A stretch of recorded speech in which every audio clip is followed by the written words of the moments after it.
A California family says they are suing a local fair because they slaughtered their daughter's goat against her wishes. A 9-year-old girl had entered the goat she raised in a livestock auction, then changed her mind. According to the lawsuit, the family tried to back out of the auction before bidding started, but fair officials wouldn't allow it. The family then reportedly took the goat to a sanctuary and offered to cover the auction costs. But the suit claims days later, sheriff deputies illegally took the goat back and turned it over to be slaughtered. ABC's Brad Milkey, host of the Start Here podcast, joins me live now for more on this.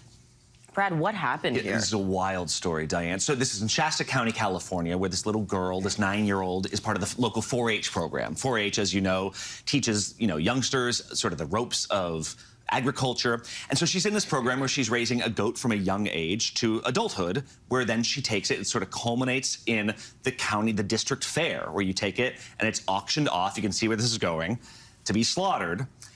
And she has a breakdown, like a mental breakdown in the pen with the goat. The family says that she's there. She's holding the goat named Cedar, saying, please don't take Cedar away, which I think is probably common for a lot of young people, even in these programs, right? What's different here, though, is the family says, okay, you don't need to take, let's get out of this. Let's take the goat home. Let's save Cedar. Let's save Cedar. Like, it's not worth traumatizing our kid again. And so they say, we're going to take the goat home.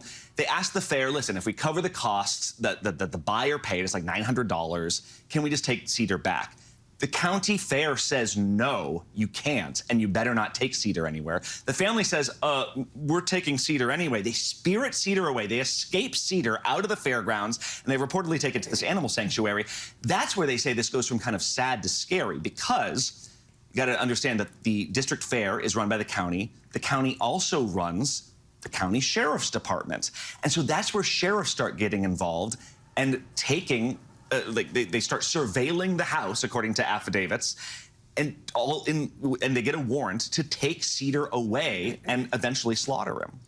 Now, the family's now suing county and fair officials here. What's the legal argument? So I think a lot of people can sort of see the argument from the fair's point of view, being like, you signed a contract, this is the deal. You got to stick with the contract. However, the lawyers that this family retains say, if you look at the details of this, this is essentially local government going rogue. This is local government taking matters and escalating them way beyond anything they ever should have been. For example, usually when you have a dispute with people, say they're arguing over cash, you don't just take the cash from one person and give it to the other. You stick it in the evidence locker for a while, while a judge or a jury decides who should actually get it. Cedar wasn't taken to some other sanctuary by these sheriffs. Cedar was given back to the county, back to the fair, where Cedar was slaughtered. You can't unslaughter this goat now. So that's one issue. But more fundamentally, this comes down to who actually has control of this contract here, because the little girl, the lawyers say, should be allowed to disaffirm a contract. This is a 9-year-old. In California law, they say you're allowed to get out of a contract if you don't feel comfortable, particularly if you're 9. They say it's important to understand this goat did not belong to 4-H and she was borrowing it. This did not belong to the county. She had the right to see Cedar as her pet. She said, this is my pet. I'm going to do what I want with him. So what are county and the fair officials, how are they responding to this? What are they saying? Really no comment from any of them. The county sheriffs got back to us and said they had no comment because of pending litigation. The county itself, which runs the fair, didn't get back to us at all after repeated requests for comments. And what the lawyers say here is this comes down to more than just contract law. They're actually filing this in federal court. They say this is really a free speech issue because it's about values at some point. The moment the little girl said, and the family said, these are not our values. Like, you're not going to tell us what to do with this thing. That's when they say the county took really aggressive measures, that this became about teaching a girl a lesson. Because I think we've been there before when, like, you have a kid in Little League and they say, I don't want to play anymore. And you got to honor your commitments. The moment this family they wanted to teach her, this is how it works and you have to get used to it. It's not easy, etc. I think it's easy to sympathize with that and being like, yeah, kids got to honor their commitments. But when we're talking about this goat and $900 that the family says they would have been happy to spend. And by the way, they said they contacted the buyer and the buyer was fine with them backing out of this. They say this is really the county going above and beyond. Interesting. So before I let you go, I do want to ask you about one other story. You talked about the FBI issuing a warning about these public free charging stations where you plug in your phone and you get some juice. It happens at the airport, at hotels. We see these everywhere. Why are they saying these are dangerous now? This blew up for some reason this week. It was because the FBI Denver field office put out a warning saying, hey, you know those, and I got my charger right here that I use all the time.